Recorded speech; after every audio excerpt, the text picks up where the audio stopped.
সূরাতুল ফালাক ৩ বার পরে পানির মধ্যে ফু দিলে কি হয়, কি লাভ হয়?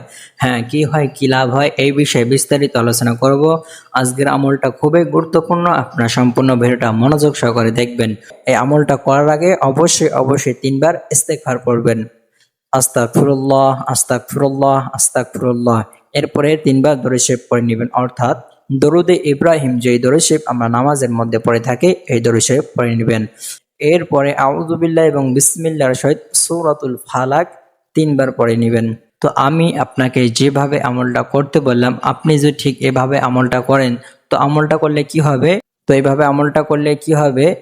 আপনার মধ্যে যদি কোনো প্রকার আসর থেকে থাকে সেই আসর দূর হয়ে যাবে, অথবা আপনি বিড়াল দেখে অথবা আপনি কুত্তা দেখে এ জাতীয় কোনো জিনিস দেখে যদি ভয় পেয়ে থাকেন তো আপনি পানি পড়াটা খেয়ে নেবেন, ইনশাল্লাহ ভালো হয়ে যাবেন। অর্থাৎ যদি কোনো প্রকার সমস্যা থেকে থাকে সেই সমস্যা দূর হয়ে যাবে।